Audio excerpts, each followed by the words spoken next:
You know, I was actually enjoying SmackDown tonight. I know. Please, don't be alarmed. I know it is very weird for me to be saying those words here on the podcast on a Friday night. I know. I am not ill. I am not sick in any way. I was actually enjoying SmackDown. Yes, I have hair underneath the hat. Barely. I was actually enjoying SmackDown tonight, and then we got to the main event. Baron Corbin, Kofi Kingston, for whatever ungodly reason they were in the main event, I still don't know. It's as if WWE wants to punish us with the worst possible main event that they could produce.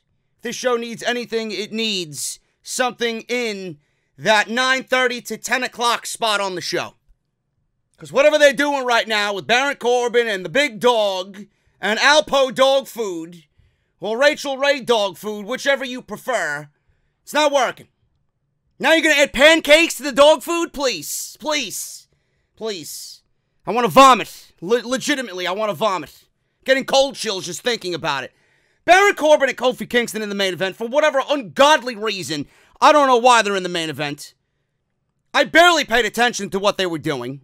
I texted my buddy Jesse, is this really the main event of the show? And then he's like, of course not. It's 9:45. What are you, dumb? So I looked at the clock, and I'm like, okay, we might be seeing Bray Wyatt and The Miz again. We might be seeing something with Roman Reigns, maybe. Something else in the main event. Then the match goes to a DQ. I'm like, okay, maybe this is really not the main event. Then Dolph Ziggler gets kicked out of the ringside area. He goes to the back. All of a sudden, he comes running back to ringside. He's attacking Big E on the outside. Big E gets in the ring on the microphone and wants to be a part of the WWE creative team. He books a match right then and there. I didn't know he wielded that much power.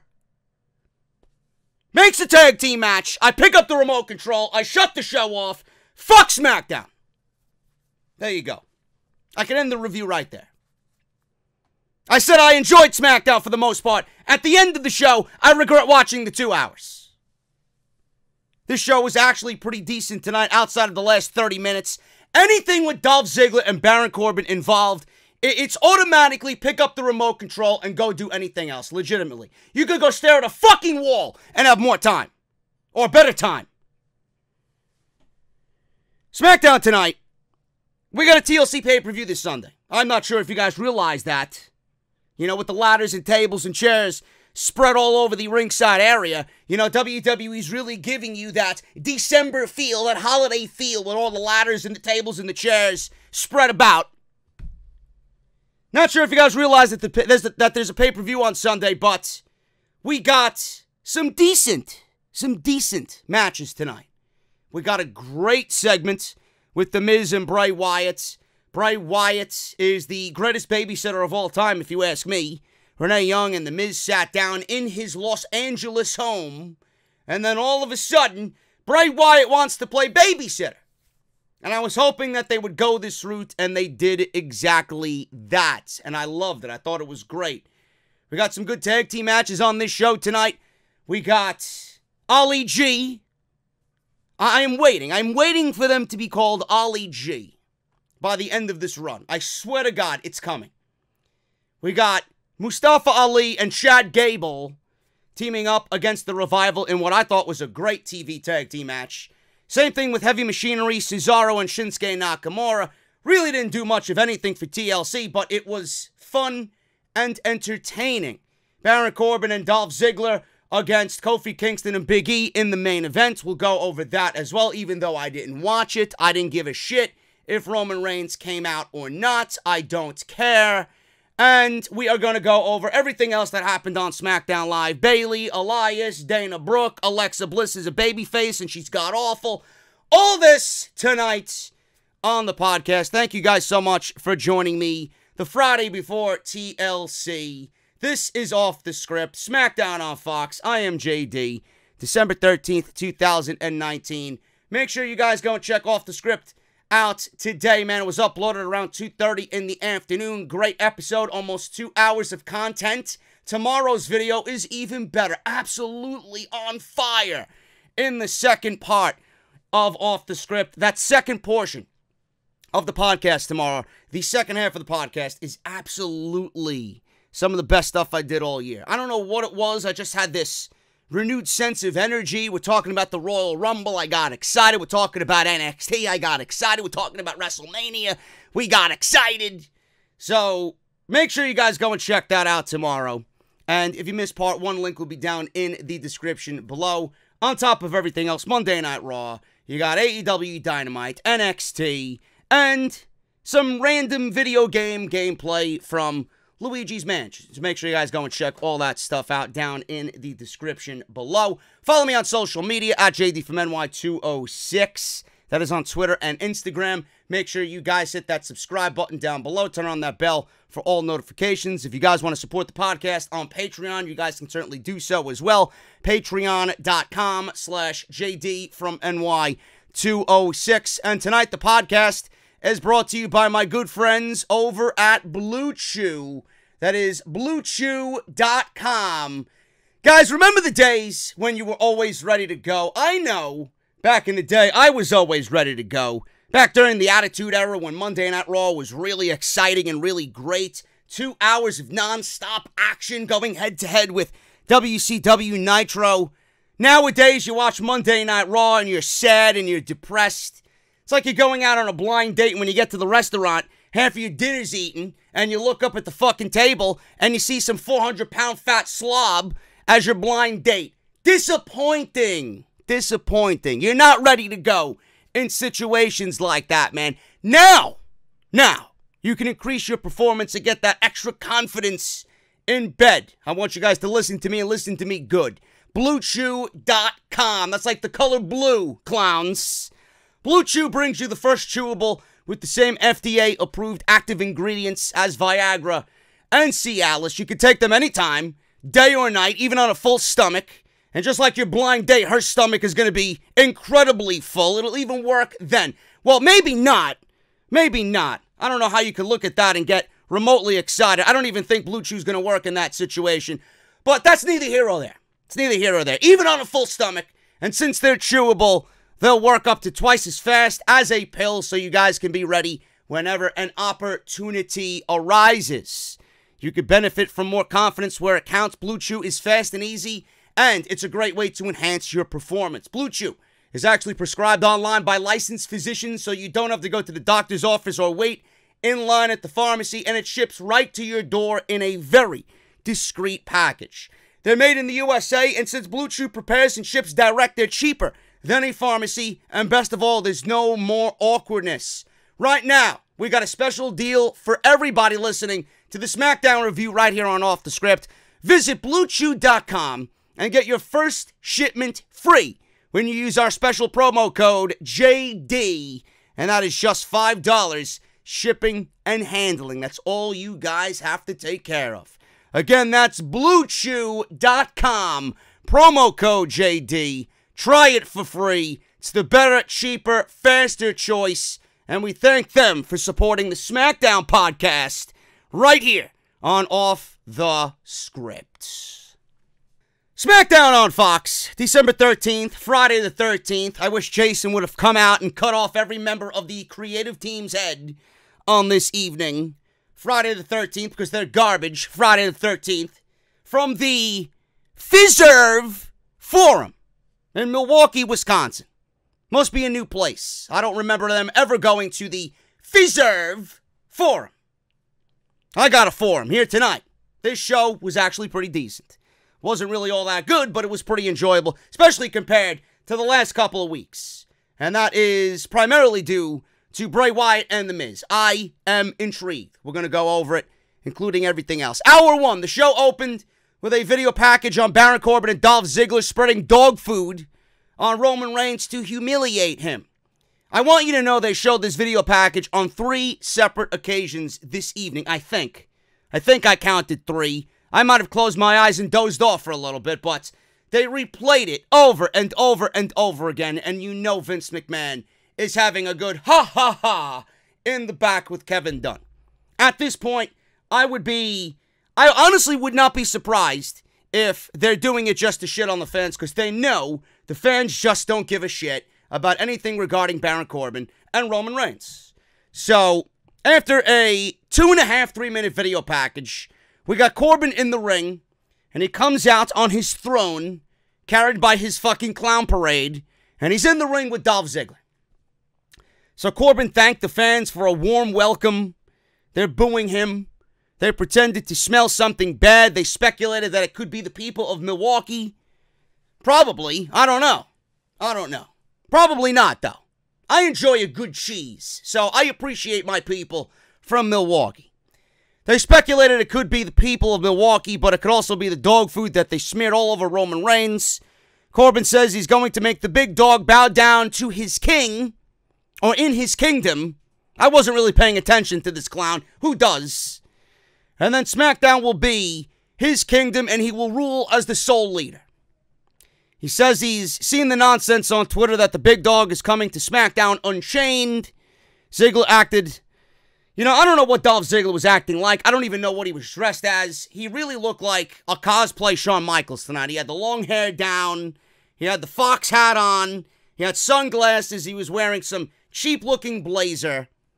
The guy is wanting to be Shawn Michaels, but he will never, ever be Shawn Michaels. He's good. He's good. He's one of the best that they got. But I can't take anything that Dolph Ziggler is doing as important. Can't take anything that Dolph Ziggler is doing seriously, because he's aligning himself with Baron Corbin. He's got this thing about him where he just aligns himself with losers. And if you continue to do that, my friend, at the end of the day, you will be looked at as a loser. But when he goes into the Hall of Fame, everybody's going to cheer this guy and they're going to celebrate his accolades. They're not going to really be thinking about something like this, but it just sucks to see someone so good and so talented at what he does just put in this situation. Nobody gives a shit. Nobody can even bring themselves to care at all at the end of the day. Poor Dolph Ziggler. He goes away and he comes back looking like a loser.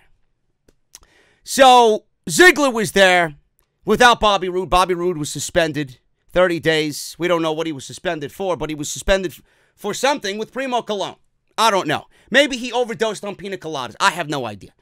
So, Corbin said he made sure every window and door is covered in the arena. So when he shows up, Reigns, he'll face a fate worse than last week.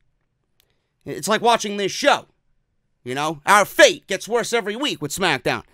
Fans chanted, "You look stupid." I don't know if they were chanting, "You look stupid" at Baron Corbin or of Dolph Ziggler. That's how ridiculous Dolph Ziggler looked.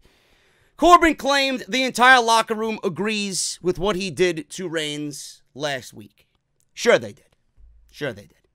Ziggler took the microphone and said that for once in his life, Reigns was the locker room leader he always claimed to be, but when he stood up to Corbin, Corbin put him down. Ziggler asked everyone to hail King Corbin. All hail King Corbin, he said, and then out comes the New Day. I don't know why. I don't know why we're seeing the New Day here. The New Day have nothing to do with Baron Corbin and Dolph Ziggler. I'm done seeing Dolph Ziggler and any member of the New Day, period, after what we've seen this summer. So, the first thought in my head was, WWE has no plans for the go-home show, and they're booking on the fly. Great. And it's not entertaining in any sense of the word. So, Big E interrupted. Kofi Kingston said he heard the words, "The New Day," and out they came. Great. Big E said they saw a buffoon with a Burger King crown talking about an imaginary kingdom he rules on SmackDown. I think I also heard, "Would you like fries with that?"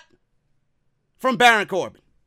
Said they came out to tell him how they really feel about Baron Corbin. Corbin asked Kofi to show them a trick. Just like how Brock Lesnar took away his WWE Championship in 7 seconds. So Baron Corbin wants to be a comedian. Maybe he could put Dolph Ziggler out of business. I don't know. Kofi said it was more like 8 seconds, but that's neither here or there. Finally, he mentioned the WWE Championship, and he still remains unbothered that he lost the title in 7 seconds. He said he still considers himself a champion of the people, and he is proud of that. Oh, poor Kofi. He's a champion of the people, yet he doesn't give a shit about WWE squashing his reign in 7 seconds. Awesome. Champion of the people, Kofi. Continue being you, bro.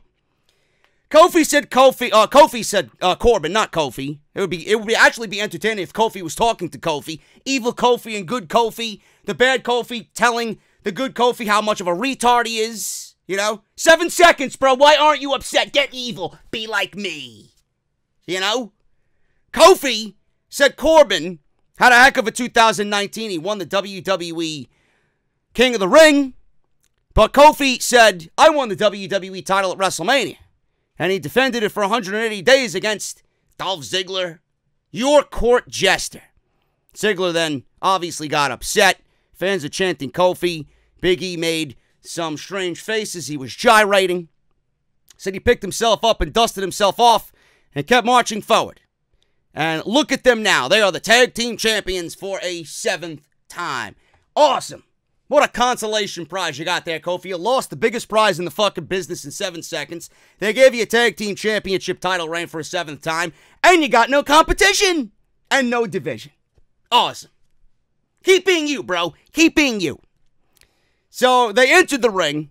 Kofi said a true king would carry himself with pride, dignity, and class. Maybe you should go tell that to Vince McMahon. He said what he did to Reigns was straight up disrespectful and he didn't like it.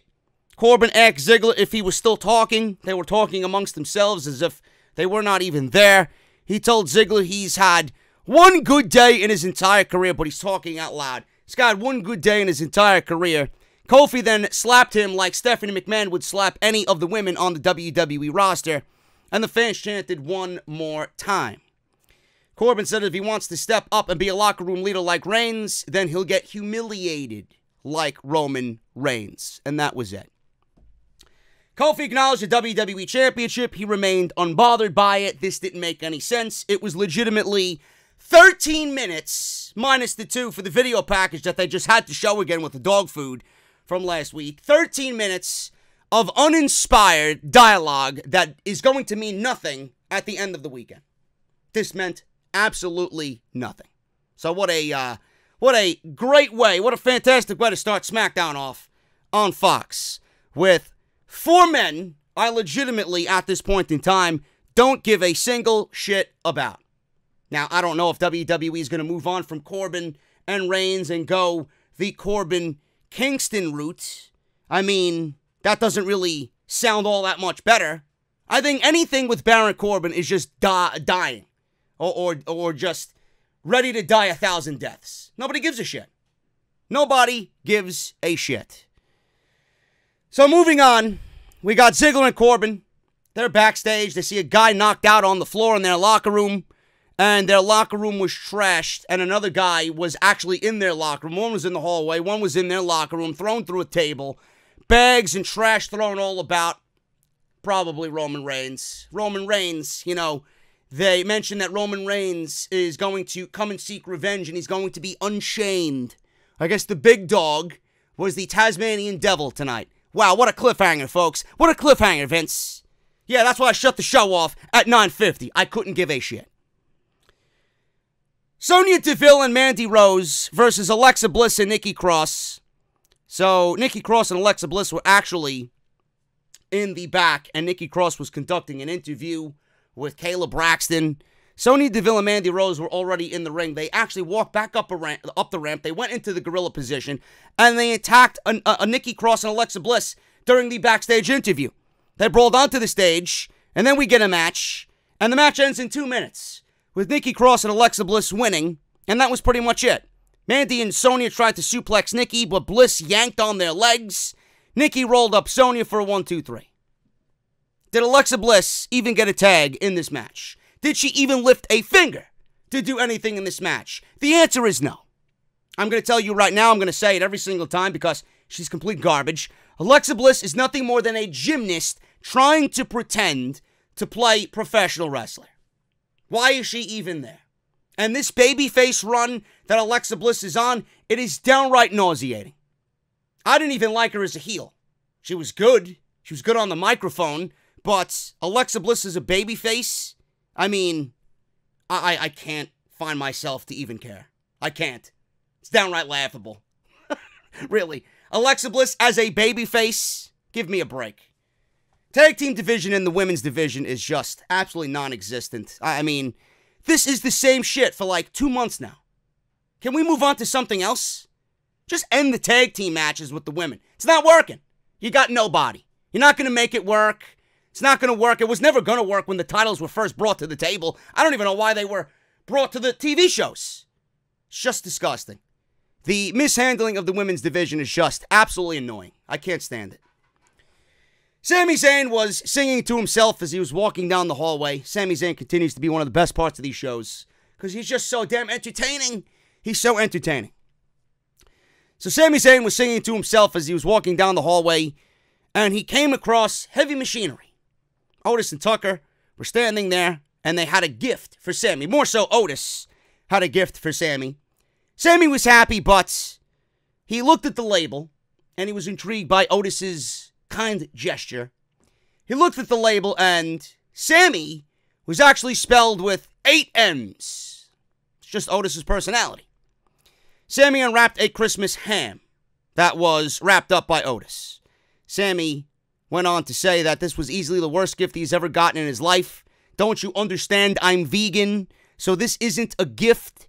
This is the slaughtering of flesh of a poor innocent animal who's lived its life in suffering and has been mistreated. This is an insult, says Sami Zayn.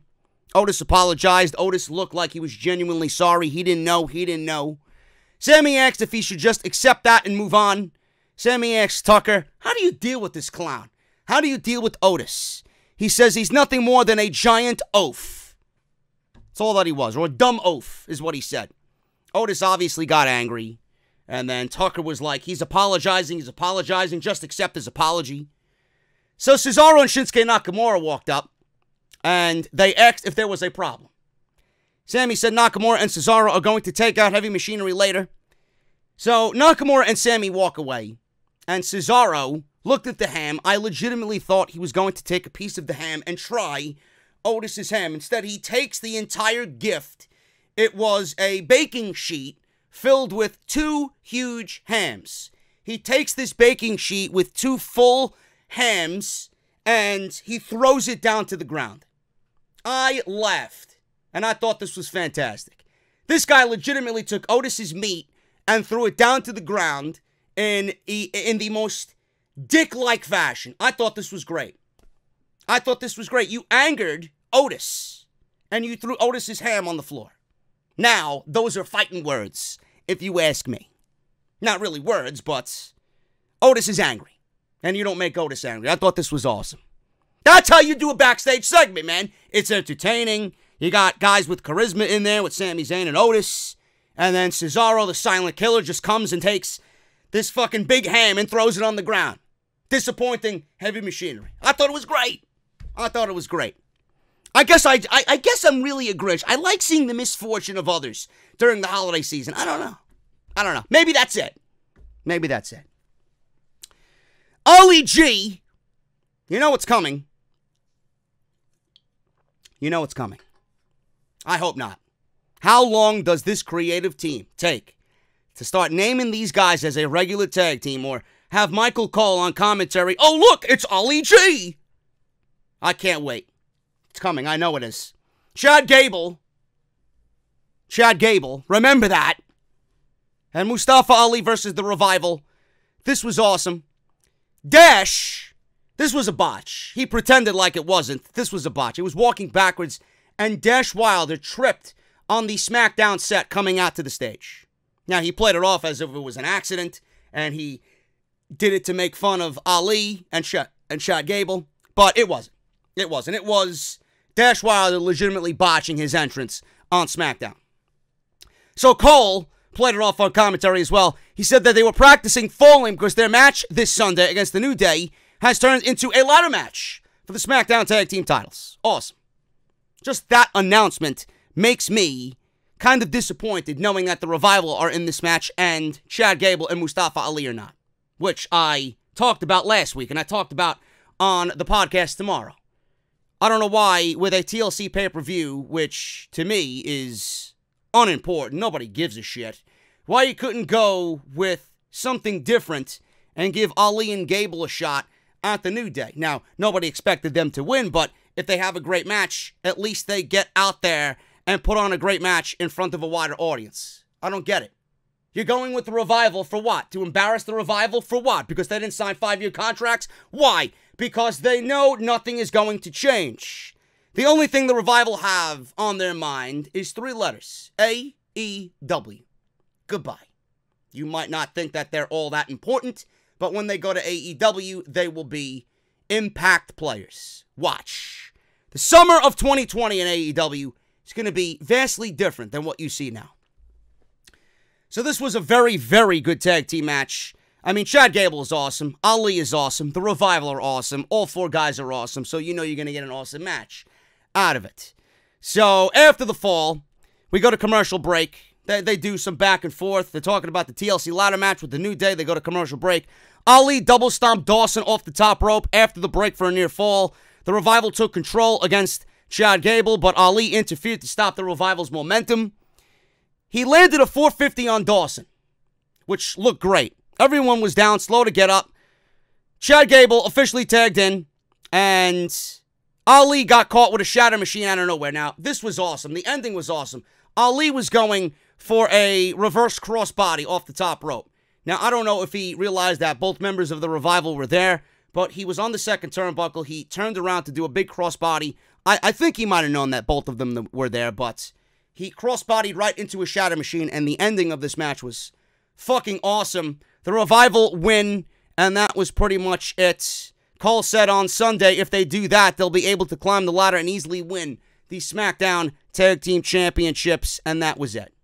That was it. Awesome match. It went 9 minutes. Really good stuff from all 4 of these guys, but all 4 of these guys, like I said, are great, so I expect nothing short of awesome.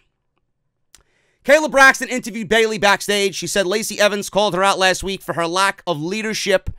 Bayley said she's not impressed by Lacey Evans being a Marine and a mom, like the fans apparently are.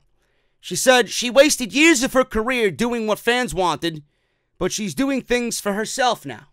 Good job, honey. Good job. And it's made her champion. Surprisingly, she's still that champion. I am genuinely surprised that Bayley is still the SmackDown Live Women's Champion. She said Sasha Banks is off recording a rap album. A rap album. Now, that's news to me. I didn't hear that anywhere. So, I'm glad that Sasha Banks is finding peace in doing what she genuinely loves. She's out there doing her thing. Good for her. But it really pains me to see that Sasha Banks came back after all this fanfare, all this time away. She recharged her battery. She got her head straight. After obviously being depressed, working where she was working, she comes back. She gets immediately put in a feud with Becky Lynch. They have a couple of great matches. And now she's on SmackDown. She's not really featured in anything. It makes me wonder if she's still kind of banged up or hurt, possibly. I don't know. But she hasn't been featured in anything. She was the leader of her team at Survivor Series. Again, I stress, she hasn't been featured in anything important. And she's honestly taken a back seat when out of everybody in that 4 horsewomen group, with Becky, Charlotte, Bayley, Sasha is the one I honestly think deserves some time to shine. And she hasn't been given that. Now, I don't know how she feels. I honestly think that she's off doing her own thing and she's happy, as long as she's happy. But I do think that that woman deserves a bigger and brighter spot on TV. But maybe it's probably a blessing that she's not getting a bigger spot on TV, because the women's divisions on both of these shows are completely god-awful. There would be nothing for Sasha Banks to do anyway if she was featured heavily on television. So maybe things will change in 2020. Probably not. But Sasha Banks needs to be featured more in a more important way. So Sasha is apparently off recording a rap album. Elias was strumming in the background playing guitar, and Bayley stopped her interview with Kayla Braxton to go over and tell Elias to shut up. So Elias was strumming his guitar. Dana Brooke was with him. I wonder if Batista is somewhere jealous that Dana Brooke is hanging out with Elias. He better watch out. Elias apparently is a ladies' man. So is Batista, but, I mean, all women dig the guitar players. So he might have one up on Batista. I don't know. So Bayley ran over to Elias. Elias told her to relax. Elias said he picked Bayley for this year's Secret Santa. Maybe he should give her harrys.com/script. You know? You could save on the shipping up until December 16th. Cheap plug. Cheap plug. You know, their holiday gift sets just start. Okay, enough. Elias picked Bayley for Secret Santa, and instead of getting her a gift, he wanted to give her the gift of music. His lyrics said Bayley's face haunts her like the ghost of Christmas past, and she asked Santa for a threesome, you, me, and Sasha Banks. But he told Saint Nick, no thanks. He said he hates to be blunt and rude, but ever since she got that haircut, she just looks like a dude. He wished her Merry Christmas. Dana laughed. And then Bayley obviously was not too pleased with this song and the lyrics to this song. Bayley told her when she's done being a little groupie, meet her in the ring. And then obviously Dana was really done with her catering duties and she accepted the match with Bayley. Great. More Dana Brooke on SmackDown. More time for me to leave the TV and go do something more important. So we get Dana Brooke and Bayley. This one went 3 minutes. Dana Brooke, listen. She did a Batista bomb. Clearly, she's learning from Batista. Okay? Look good. Old Dana Brooke, she looks ridiculous. The way she acts in the ring is... I want to gouge my eyes out, really. She's just awful. I don't even know why she's on this show, in this ring, wrestling. I don't get it. There's nothing redeeming about Dana Brooke. Regardless, she did a Dana bomb, a Batista bomb, whatever the fuck you want to call it. All she does, you know, you got these supporters of Dana Brooke out there. Oh, Dana Brooke deserves an opportunity. All Dana Brooke does is that little fucking flippy backflip she does into the back elbow. That's a wrestling move? That's a wrestling move. The last time I seen Dana Brooke in a ring, she was at the Survivor Series watching Io Shirai and Kairi Sane go back and forth, just watching and admiring real wrestling, real women's wrestling. Wondering, will I ever be able to do that? Will my honey Batista be able to teach me that? Will I ever be a pro wrestler?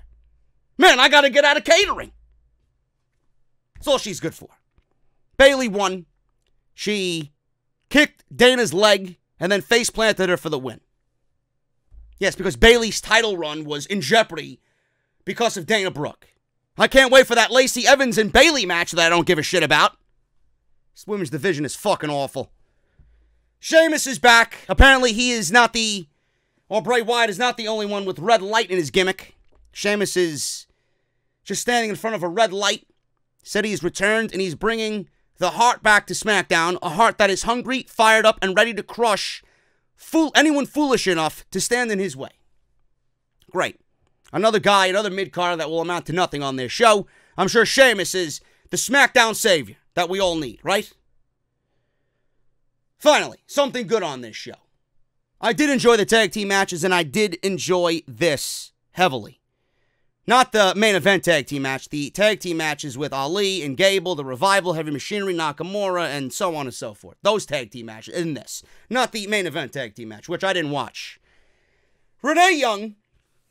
Did Renee Young always have that nose ring? Looks good on her. Looks good on her. It might be a Moxley thing. Gotta fit the Moxley image, you know? Little rough. Renee Young interviewed The Miz in his home. He was at home in his Los Angeles mansion that he just purchased. Christmas tree in the background. They were sitting in front of a pool table. I didn't know The Miz was a pool entrepreneur. I am not that good, but I don't mind a nice game of pool every now and then with some cold beverages. She asked him if he knows what happened to Daniel Bryan. Miz said the last time he saw him, the Fiend took him under the ring and was ripping off his hair. He asked why he's taken such an interest in Bryan subtly when they don't get along. Then we seen clips of the Talking Smack segments all those years ago, a couple of years ago, where The Miz cut the promo of his career on Daniel Bryan. A Daniel Bryan that I hope we get back and is not bald. He had the short hair and the beard. I hope that is what they're going. I hope that's what they're going back to. Hopefully, I don't want to see a bald Daniel Bryan. I don't want to see a Shawn Michaels-esque Daniel Bryan. I'm sorry. Just keep Daniel Bryan with hair. But they showed the clip, August 23rd, 2016, Talking Smack with a short-haired Daniel Bryan walking off the set when The Miz was berating him. And Daniel Bryan called him soft or a safe wrestler. Miz says he doesn't know why, but they tend to bring out the best and worst of each other. He said he's known him for over a decade, and they've had some incredible matches. He said he understands how valuable Daniel Bryan is to SmackDown. He said he doesn't like Daniel Bryan, but he respects him at the end of the day. He says, as weird as it is for him to say, it's finally time for The Miz to do the right thing. Yeah, turn heel. Turn heel. Enough of this babyface Miz. Renee asked what happened last week. Miz said Bray likes to play mind games. Miz says he's done his share of that over his career. He said there's a line you don't cross, though, and Bray crossed that line. They showed the picture of Bray in the Miz's place in the family portrait of the Mizannins. Miz said he had no choice but to accept that match. He said Bray changes his opponents. Yeah, maybe Bray will change the Miz back into a heel. Miz says he's a changed man, too, after becoming a father. He says he wants to ensure that the safety of his young girls is there. He said safety is the most important thing for him, and he's not sure what Bray Wyatt is capable of. Renee asked if he's afraid of what will happen on Sunday at TLC. Then all of a sudden we hear Maurice yelling, Mike, in the background. She's yelling for Miz in the background. So he runs right into the kitchen. She meets him in the kitchen. And Maurice showed him an iPad image of Bray Wyatt and The Fiend overtaking the nursery feed for his daughter. So Bray and the puppets are in the crib with Monroe Sky. We see, I think, Rambling Rabbit at first, and then we see another image of Bray Wyatt. He's laughing, and he says, let me in. And then all of a sudden we see another feed back into the crib with Monroe Sky. We see Sister Abigail. We see Abby the Witch, whatever her name is. We see Mercy the Buzzard, and we see Huskus the Pig. We see Rambling Rabbit. They're all there having a good time, and the baby is just having a good time. She's doing what a baby should do, having a good time with the fucking stuffed animals in the crib. This was great. So, Miz and Maurice then run upstairs. They're yelling for Monroe. Miz paused right in front of her room, and the door was open, and there was this red light emitting from Monroe's room. Now, he goes into the room, and Monroe was okay. She was sitting in the crib. Oddly, you know, I know Salrex mentioned this. There was already a camera in the room filming, which looked a little ridiculous. I gotta admit, and I gotta agree with him. There was already a fucking cameraman in the room, as if they knew this premeditated attack was about to happen, you know? It looked ridiculous. It really did. But I liked the way it was shot. I liked the fact that they got a little personal with this. So, the cameraman was already in the room. Miz and Maurice are in the room, and Miz asks Monroe where she got the scary doll. There was a scary doll. All the other puppets have disappeared. There was a scary doll, a female-looking doll with Bray Wyatt's face, the Fiend's face, and dreads. And he was asking Monroe as if she's going to fucking talk to him and say, Daddy, I got it from so-and-so. Yes, I went to the local Toys R Us, and this was sitting on the shelf in aisle 8. He's asking her where she got the doll. Like he's going to get a fucking reply. So, Miz then looked at the camera and said, we're done here. Leave. Leave. And Maurice was screaming for them to get the hell out of there. So, we see a Firefly Fun House segment, and the scary doll was on the screen, and Bray Wyatt appeared and started laughing and said hello. So we go from the Miz's house to the Firefly Fun House. He says it's holiday season, and we're trying to be nice by giving Monroe a doll. He said, yowie wowie. Abby taught him a long time ago that nobody likes a snitch. He repeated the phrase that snitches get stitches. Now I kind of want to see Monroe talk and tell Miz where she got the doll. Again, I'm the Grinch. I'm sorry. I'm enjoying the storyline, though. He said he thinks Bryan is still with him, meaning the Fiend. Bray Wyatt said the Fiend still has Daniel Bryan. Bray says he was sick at one point, but he fixed himself and taught himself that pain is not a real thing. It's just a chemical reaction in his brain, and you can train yourself not to feel pain at all. So he was hitting his head on the desk, and obviously he had those childish, cheesy sound effects. He laughed and said, see? You could also train yourself to not feel love. I can teach you. And obviously he said that in a more evil manner or a more evil tone All you have to do is let me in. He then went on to compliment The Miz in the Marine 4, and then says, I'll see you at TLC. Bye. Goodbye, Miz. I'll see you at TLC. And that's the way this Miz and Bray Wyatt segment ended on the go-home show for SmackDown. I thought this was great. I thought this was awesome. I love the way it was shot, even though the cameraman being in the baby's room was a little ridiculous. The cameraman was already in there, while the cameraman downstairs was already chasing the Miz and Maurice up to the baby's room in the first place. It looked a little ridiculous. It's the only way for me to put it. But the overall storyline here with the Miz being involved, I think it's great. I love the way this was shot. They pushed the envelope as much as they could. I didn't really expect anything too sinister here with The Fiend, because it really is just Bray Wyatt and The Miz. It has nothing to do with The Fiend. The Fiend has Daniel Bryan. We got Bray Wyatt and The Miz. So they pushed the envelope as much as they could, but I really appreciate the WWE going out there and doing something from The Miz's home. And I really appreciate that little look into The Miz's life and them incorporating, The Miz's family into this storyline to at least sell this portion of the storyline as a little bit more genuine and real.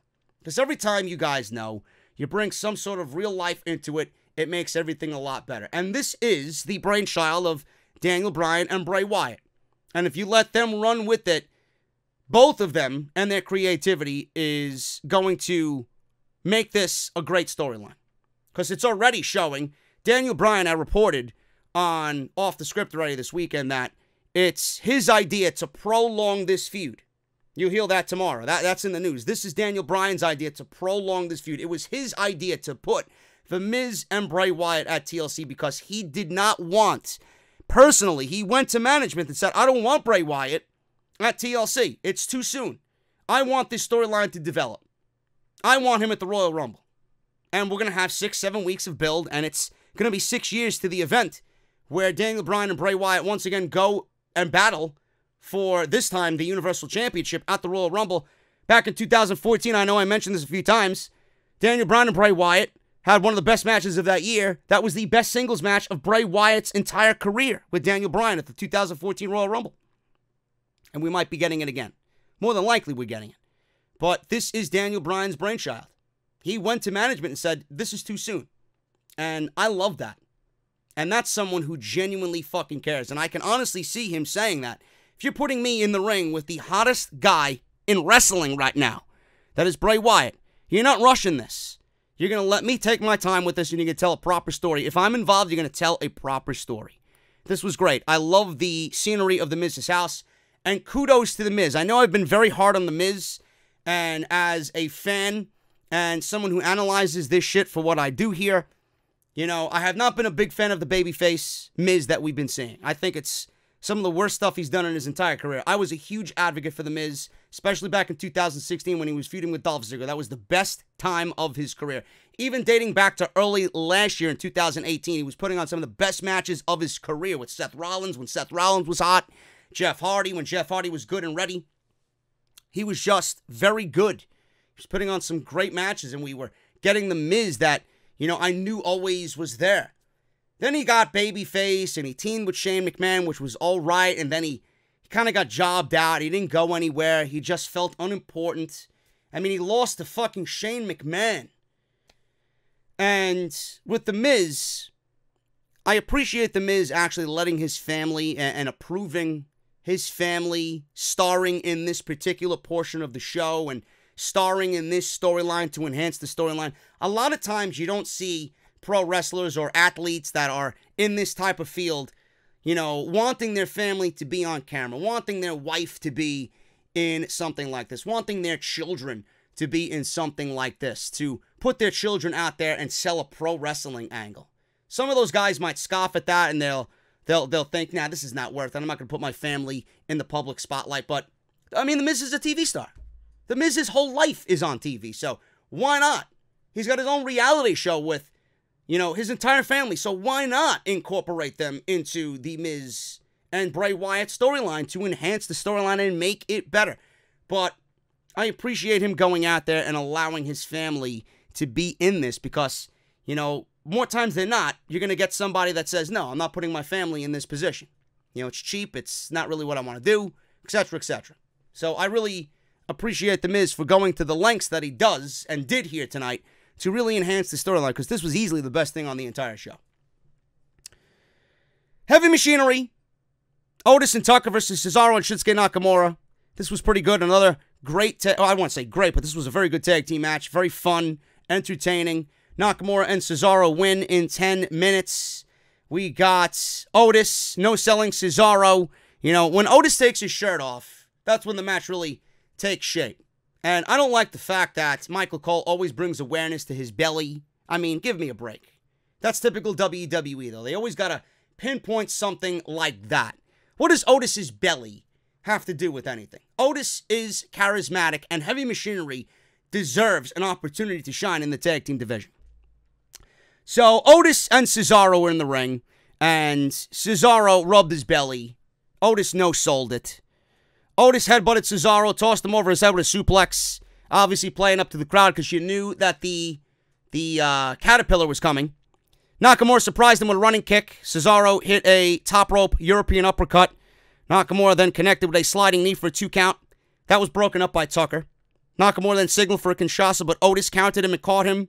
And Heavy Machinery was setting up for the Compactor, their finishing move, on Shinsuke Nakamura, but Cesaro broke that up. Otis knocked Nakamura to the floor. Otis then set Cesaro up for the Caterpillar. Sammy jumped on the apron to distract Otis, so the Caterpillar did not show his face tonight. Otis took the bait. Cesaro then tossed him to the floor. Tucker was clotheslined.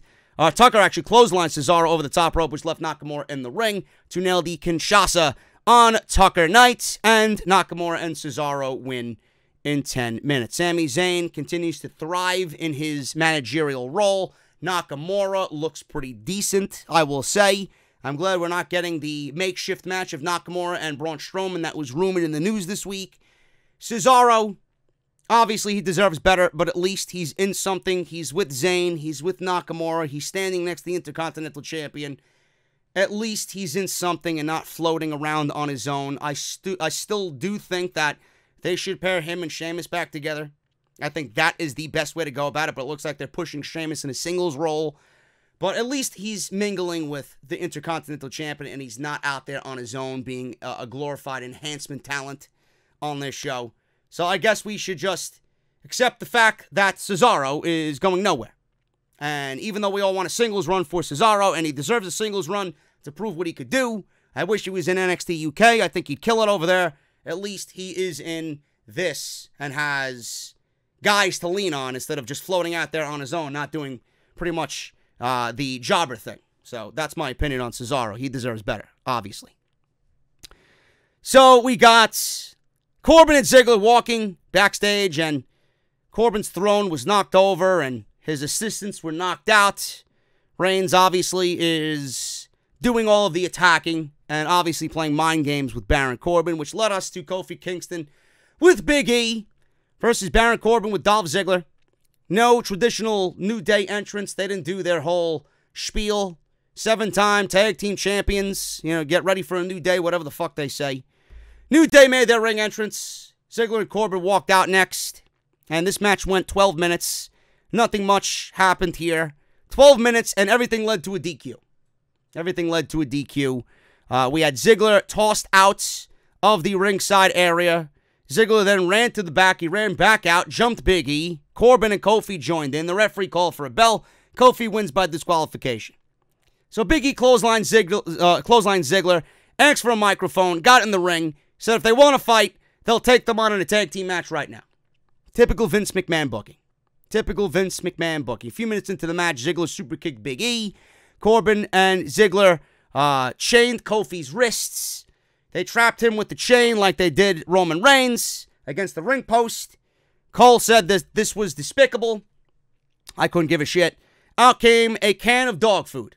So here we go, folks. Another can of dog food after last week, if it wasn't enough. The Revival then arrived at ringside and gave Big E a shatter machine, selling their match at the pay-per-view. Cole said he heard Corbin tell someone they needed help tonight, and that is who they must have been talking about. So Reigns' music playing, and out came Reigns to the ring. He took out Corbin's assistants one by one, so he knocked them all off the ramp. The Revival went to go attack Roman Reigns, and he no-sold that, and got to two more of Corbin's security guys. Reigns then fought off Ziggler in the ring. Then Corbin attacked him from behind. Corbin picked up the scepter, charged at Reigns with the scepter, but Reigns blocked him with a Superman punch. And obviously, this was all leading and building towards their match at the pay-per-view. Reigns saw the can of dog food, walked over to Corbin at ringside. Ziggler super kicked Reigns. The Revival then got up from their Roman Reigns attack, and they threw Reigns onto the announce table. Ziggler then set up a ladder. They held Reigns down on the table. Ziggler climbed up the ladder. Reigns got up, threw Ziggler off the ladder onto the table. Table collapsed, and that was it. That was it. Ladders illegal, chairs illegal, tables illegal. When Corbin and Reigns fight, everything is legal at TLC. The big dog returns with a vengeance, said Cole, and Reigns' music played, and Cole said the stage was set for TLC. I don't care. I don't care. I don't know how anybody could care. I guarantee you we'll see dog food. I guarantee you that we're going to see dog food poured on Baron Corbin at TLC. So the humiliation that Corbin bestowed on Roman Reigns is clearly coming back tenfold at the pay-per-view. And Baron Corbin will once again be showed to the world as a loser. That's it. This was a decent show. It wasn't a good show. It was a decent show. I enjoyed myself for some of it. The Bray Wyatt Miz thing was fantastic. The tag team match with the Revival and Ali G. I don't know why I'm calling them that. I don't believe WWE hasn't come up with that yet. I'm expecting it. That was a great tag team match. I do want to see more of Ali and Gable. I don't know why everybody's in a fucking tag team on this show. Those are two solid mid-card guys that should be going for the Intercontinental Championship, and here they are in a tag team. But I guess we need tag teams, and they work well together, so we'll see what happens. But legitimately, everybody's in a tag team. That was a good match. The Cesaro Nakamura Heavy Machinery match with Zayn, that was a good match. And TLC is this Sunday. That's all I could say. Was it a go-home show? Barely. There's barely a pay-per-view on Sunday. You're asking me to rate a go-home show or call this a go-home show. It was barely a go-home show. There's barely a pay-per-view on Sunday. But I'll be here to cover it. Make sure you guys go and check out Off the Script. 304 Part 1 down below. Part 2 is absolutely on fire. Make sure you guys check that out. Tomorrow should be uploaded around 2:30. Same time. And then Sunday, I'll see you guys right back here, as always, on Off the Script with the TLC pay-per-view review. Social media, at JD from NY206. Hit that subscribe button down below. Make a comment or leave a comment down below. Leave the hashtag down below in the comments. Hashtag Team JD if you guys made it this far into the video. Let's try for 1,500 thumbs up on this SmackDown review. YouTube has been fucking up all over the place. I don't know if my videos are being pushed out to the feed, but if you guys are watching, hit that thumbs up. It greatly helps out the video, and I would really appreciate it. Patreon.com/JD from NY206 and Blue Chew, BlueChew.com. Check out Blue Chew. Use code JD for a free sample. All you have to do is pay the $5 shipping and handling, and I will see you guys right back here on 304 Part 2 for Off the Script. 2:30 tomorrow, and I'll see you guys right back here on Sunday night for TLC 2019. More times than not, WWE has zero bill for the pay-per-view, and the actual pay-per-view ends up being one of the better shows of the year. Hopefully, that is the case. Oh, by the way, Randy Orton and AJ Styles are not announced for the pay-per-view. They're actually saving that for Monday Night Raw, which I talked about on the podcast, and I'm glad to see that they're actually doing that instead of rushing the match for the pay-per-view. So I'm glad to see that happening. Same thing with Rollins and Owens. I don't think they're going to be on the pay-per-view either. So it looks like we'll be having a very abbreviated TLC pay-per-view on Sunday. If it ends before 10 o'clock, I'm good to go. See you guys on Sunday. Have a good weekend. I'll see you right back here for TLC 2019. Talk to you guys later.